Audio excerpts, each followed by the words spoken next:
CCP backtracks once more. Party committees replace numerous university presidents' offices.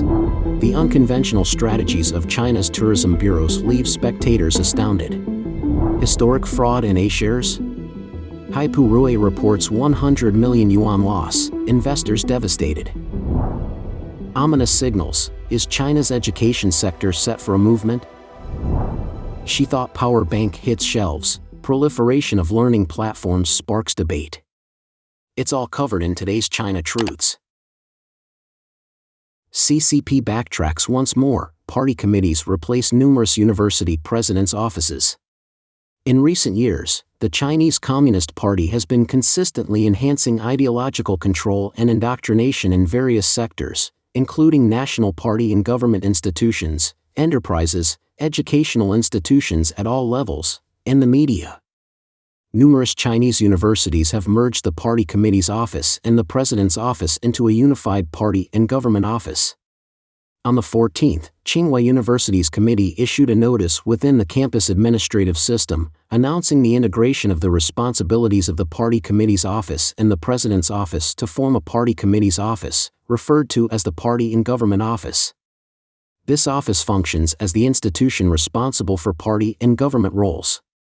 The official website of Tsinghua University has already updated its organizational structure page to reflect the establishment of the party and government office. On the afternoon of January 15, an employee from Tsinghua University's president's office confirmed to Qian News that the notice was indeed issued by the university. According to mainland Chinese media reports, in recent years, dozens of renowned universities in China have established party and government offices by merging the party committee's office and the president's office. In response to these developments, mainland Chinese netizens have commented, with some expressing that many universities had already merged the president's office and the party committee's office. HKHK0107 commented, "The train has already started moving backward." During the era of CCP leader Mao Zedong, there was a strong emphasis on party leadership in all aspects, constituting a party-state system in national administration and daily governance. During the tenure of former CCP leader Deng Xiaoping, there were repeated efforts to emphasize and promote the separation of party and government, where the party secretary acted as a hands-off manager, similar to a modern company with the party secretary as the chairman and the government as the CEO. The ultimate decision-making power remained with the party, while daily affairs were managed by the government. Since Xi Jinping took office, the intention of party and government integration emerged at the 19th CCP Congress, marking a return to the Mao era. The unconventional strategies of China's tourism bureaus leave spectators astounded.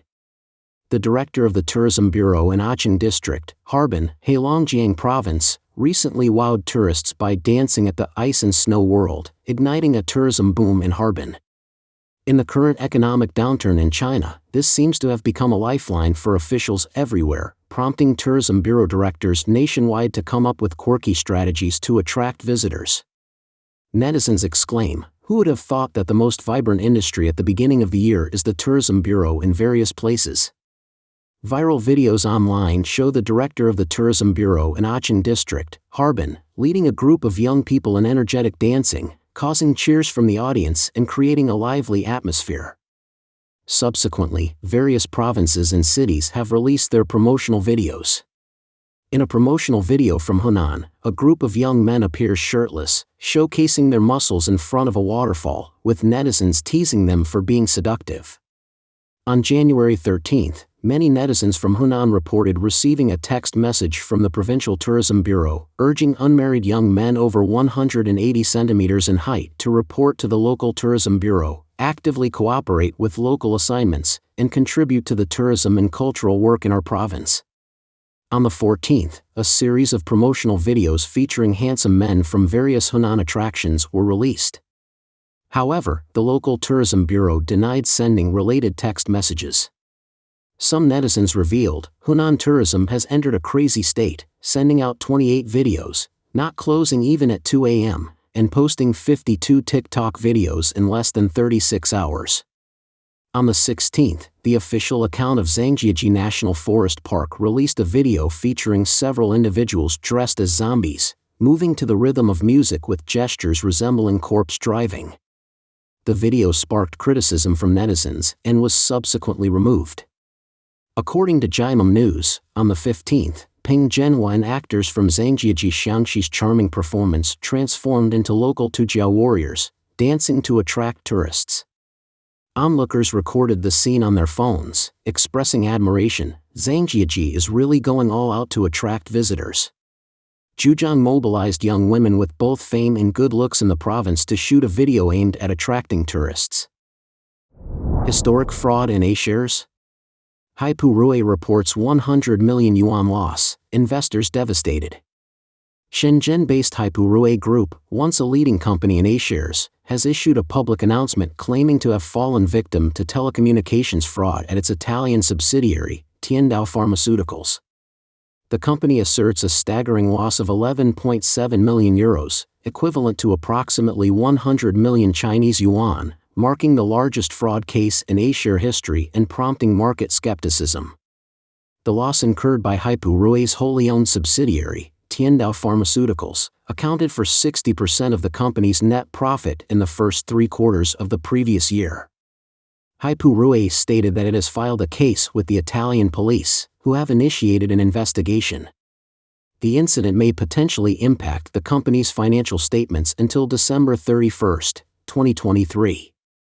The news led to a sharp decline in Haipu Rui's A-share stock price, with a maximum intraday drop exceeding 7% on the 15th, reaching a new low since June 30, 2014.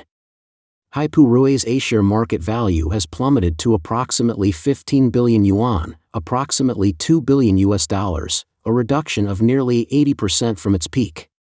The stock price has fallen from its initial high of 188.88 yuan, approximately 26.5 USD, to around 10 yuan, around $1.50.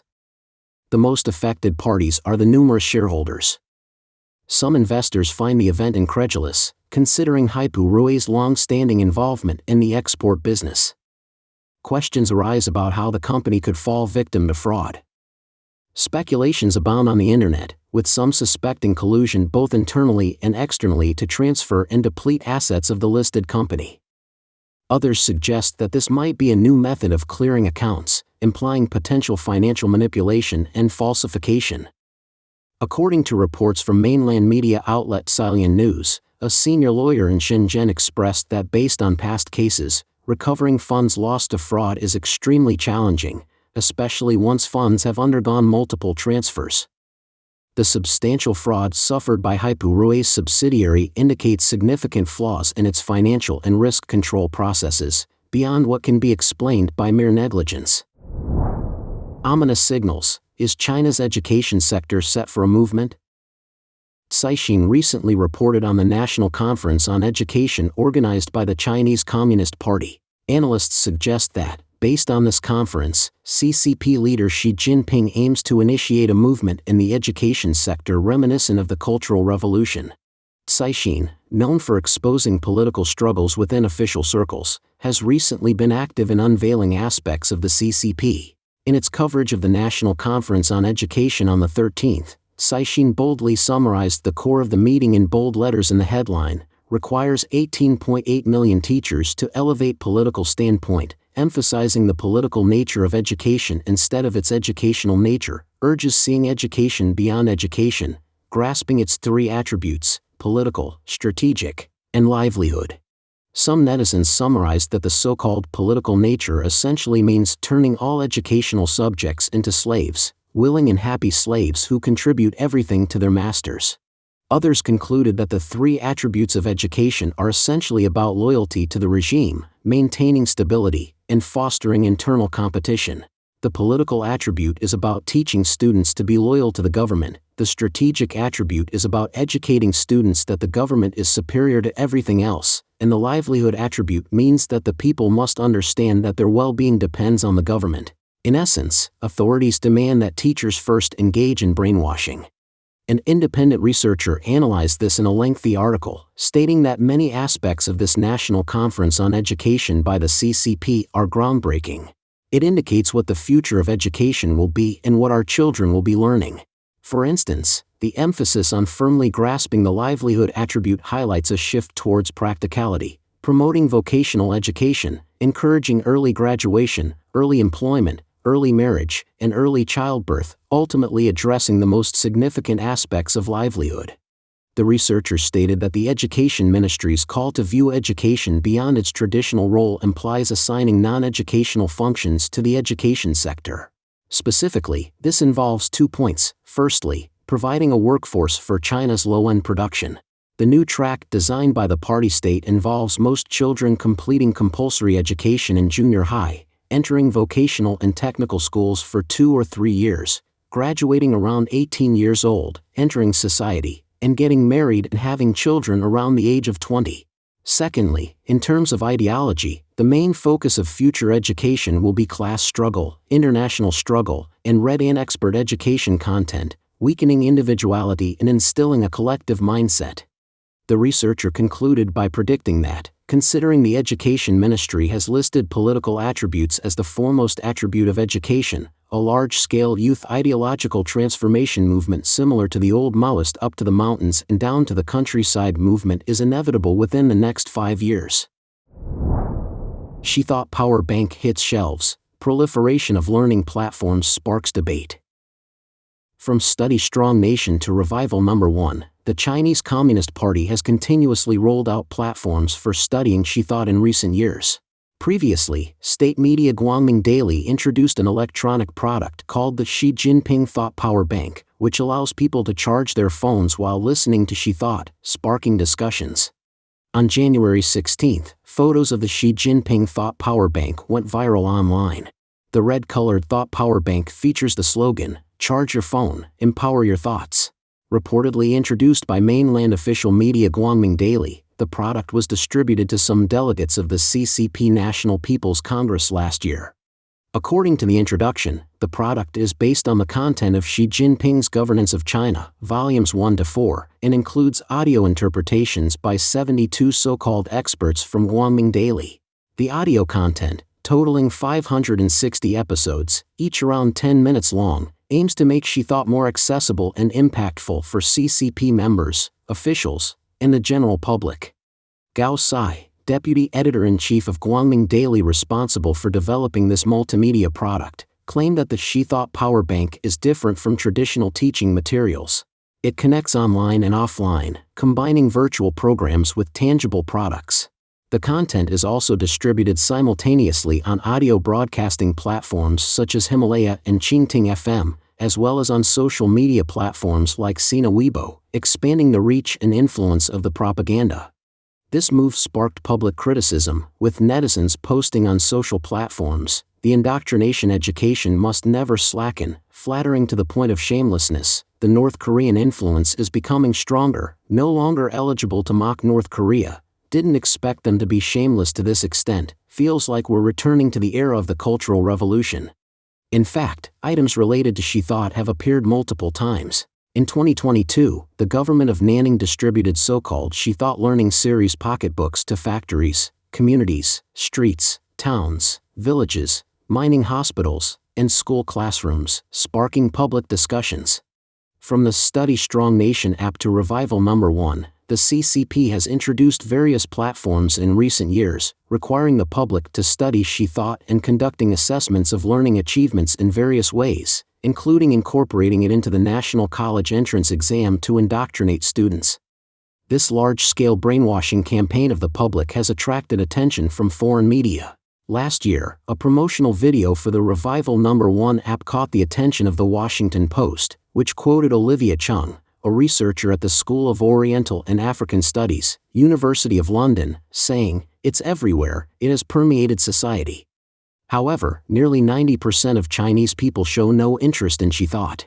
The Guangxi Academy of Social Sciences 2018 Trends in Mainstream Social Opinion and Guangxi report revealed that only 12.4% of respondents surveyed were interested in learning She Thought. Political commentator Li Lini said that although the CCP's own public opinion surveys cannot and do not want to understand real public opinion, inadvertently, they reveal the reality that the CCP's ideology has almost no market in mainland China. Now, the CCP is launching another nationwide brainwashing campaign, likely because it recognizes this reality and aims to strengthen the study of party history, especially targeting young people to start indoctrination from childhood.